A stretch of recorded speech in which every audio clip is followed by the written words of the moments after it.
Assalamualaikum warahmatullahi wabarakatuh, sahabat-sahabat sekalian.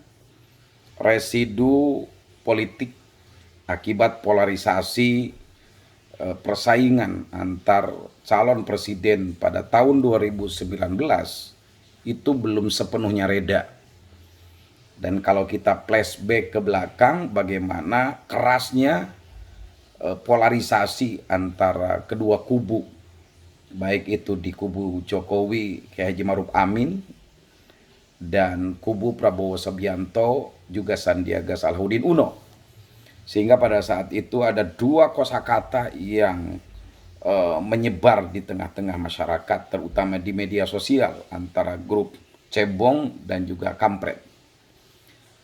Saya mengira bahwa ketika Prabowo Subianto dan Sandiaga Uno gabung di pemerintahan Pak Jokowi, itu akan berakhir residu politik antara terbelahnya polarisasi cebong dan kampret karena keduanya sudah menyatu. Tetapi ternyata masih terus muncul residu-residu politik yang bisa memecah persatuan dan kesatuan bangsa. Terutama para buzzer-buzzer yang terus mengkampanyekan kata kadrun, kadal gurun, itu yang sangat menusuk pada hati masyarakat, sebagian masyarakat, yang seharusnya itu polarisasi sudah bisa dihentikan.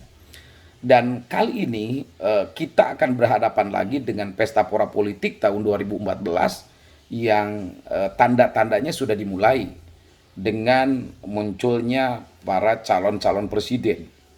Ada Pak Anies Rashid Baswedan yang sudah dideklarasikan oleh salah satu partai, juga ada Ganjar Pranowo, ada Puan Maharani, ada Prabowo Cak Imin, dan ada koalisi KIB, sehingga muncul calon-calon. Dan kehangatan-kehangatan itu sudah mulai muncul kembali.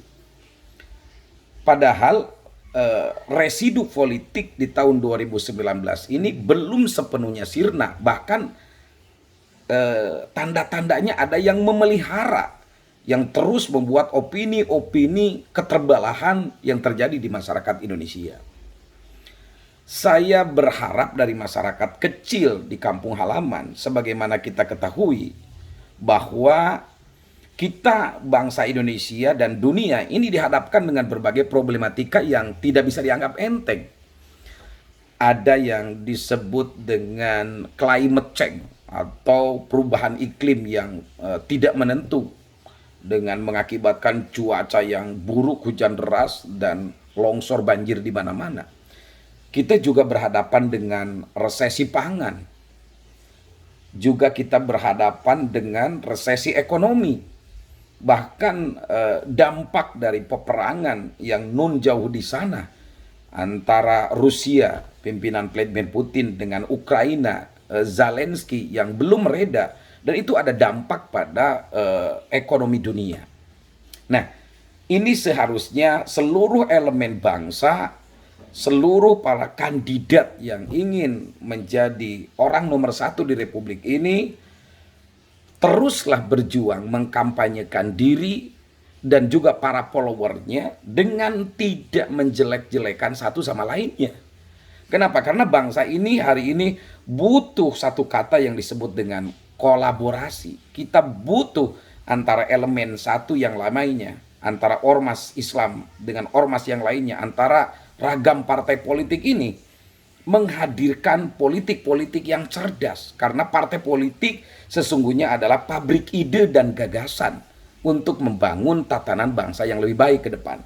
Maka saya berharap ke depan, mari kita bangun jembatan komunikasi di antara sesama anak bangsa, bukan membangun dinding penghalang yang mengakibatkan adanya sekat-sekat anak bangsa. Karena kita dihadapkan dengan problematika yang demikian dahsyat. Hentikan opini-opini kadrun dari para buzzer dan hentikan para buzzer untuk terus menjelek-jelekan para calon. Silahkan siapapun yang akan menjadi calonnya, karena semua punya track recordnya sendiri. Pak Rashid Anies Baswedan punya track record di Jakarta. Masyarakat Jakarta merasakannya. dengan segala prestasinya. Ganjar Pranowo juga, Prabowo Subianto juga berkali-kali nyalon, Puan Maharani anak emas daripada PDIP, silahkan dagang ide, dagang gagasan. Jangan serta-merta orang yang datang ke para kiai disebut politik identitas. Kalau identitasnya bagus, enggak masalah. Justru banyak orang-orang yang tadinya jauh dari nilai-nilai Islam, begitu datang masa kampanye, datang ke masa-masa Islam. Bukankah itu politik identitas? Satu kali lagi, agar residu politik yang dulu belum selesai dan kita akan berhadapan dengan pertarungan politik kembali, supaya tidak terjadi ewuh pakewu di antara sesama anak bangsa, mari kita bangun jembatan komunikasi, bukan membangun dinding penghalang yang pada akhirnya akan merusak kita semua. Assalamualaikum warahmatullahi wabarakatuh.